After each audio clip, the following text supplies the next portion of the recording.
देखो इसके पिताजी प्राइवेट स्कूल की बस चलाते हैं। तुम सबको ये पता है कि बहुत पैसे नहीं होते, बस अपना घर परिवार चलता है। इस बेटे ने कितना सही डिसीजन लिया, मेरे ख्याल 12वीं करते ही आया होगा।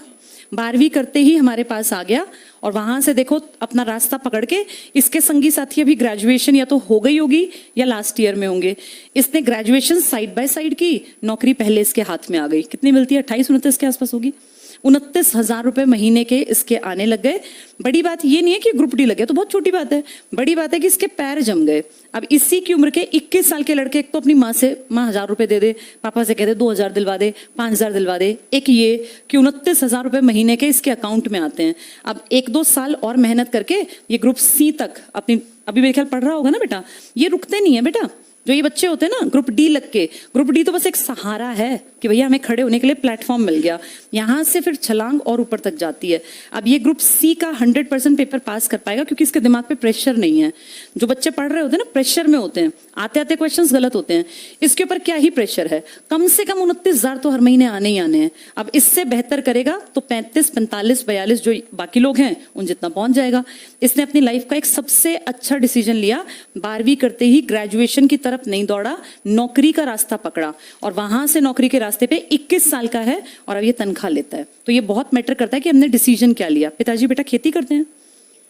अच्छा, बस कंडक्टर बताया था। ठीक ठीक ठीक, चलो बहुत बहुत बहुत सारी शुभकामनाएं और भगवान करे तुम खूब आगे बढ़ो। ऑल द बेस्ट बेटा। ये हमारे एक बहुत पुराने स्टूडेंट हैं, कोसली ब्रांच से हैं। नाम क्या था बेटा? चेतन शर्मा। चेतन शर्मा ने मेहनत की, कई बार इसके परिस्थितियां बड़ी विपरीत रही, लेकिन मेहनत करते करते करते फाइनली ये लड़का एसआई ना, हाँ एसआई लग गया। एसआई सब इंस्पेक्टर, अच्छी पोस्ट है, रिस्पेक्ट है, रिगार्ड है, सोसाइटी में, घर परिवार में एक इज्जत कमा लेता है वो लड़का या लड़की जो एसआई तक पहुंच जाते हैं। इसने स्ट्रगल बहुत किया। ऐसे लाइफ आसान मत समझना कि बस सीधे परोस के आई एक थाली में और इसको मिल गई ये पोस्ट। इसने पढ़ाई की, कई जगह फेल हुआ और इसकी उम्र मैटर करती है। इसने जैसे कई साल पहले शायद कुछ बीएससी वगैरह क्या किया, पहले बीएससी की, जैसे अच्छा रहा होगा पढ़ाई में, 9वीं 10वीं में बढ़िया मार्क्स से तो साइंस ले ली, उससे 11वीं 12वीं की, फिर लगा और आगे बढ़ूं, बीएससी की, फिर बीएससी के बाद पढ़ने आए, उसके बाद पढ़ने आए। थोड़ा सा ना एज का ये डिफरेंस समझना बेटा। जिसको अपने घर के हालात सबसे पहले देखने होते हैं। अगर तुम्हारे पिताजी ठीक ठाक कामकाज करते हैं तो फिर पढ़ाई बढ़िया वाली कर लो। लेकिन अगर लगता है ना कि यार मेरे पिताजी किसानी करते हैं, छोटी मोटी नौकरी करते हैं, हमारे घर में कोई 1,00,000 2,00,000 का काम नहीं है, तो फिर 12वीं करते ही पहले रास्ता पकड़ो इंडिपेंडेंट बनने का। पढ़ाई सेकेंडरी रखो कि ठीक है हो जाएगी, कॉरेस्पॉन्डेंस से कर लो। मैंने सारी पढ़ाई कॉरेस्पॉन्डेंस से की, कोई फर्क नहीं पड़ता। किसी को लगता हो कि कॉन्फिडेंस नहीं आता, बकवास बात है बेटा। ये जो है ना कॉन्फिडेंस, ये ज्ञान से आता है और ज्ञान आता है पढ़ने से। सिर्फ कॉलेज जाने से कोई ज्ञान नहीं आता। और मेरा तो पर्सनल ये मानना है, हर किसी के हालात बच्चे को अपने आप देखने चाहिए, किसी की राय नहीं माननी चाहिए। अपने घर में पैसे की औकात देखनी चाहिए। कड़वी बात है लेकिन सच बात है। उस हिसाब से अपनी जिंदगी के फैसले करो। तो इस लड़के ने मेहनत की और इसने फाइनली जो है अपना एक मुकाम बना लिया।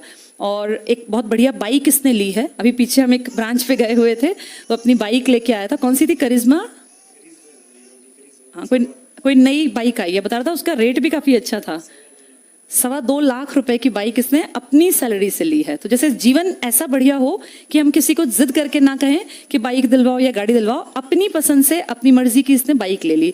अब इसकी लाइफ स्टेबल है, अब बस अपनी जिंदगी में आगे बढ़ता रहेगा। बहुत बहुत बहुत सारा आशीर्वाद बेटा, बहुत बहुत मुबारक हो गया सबका।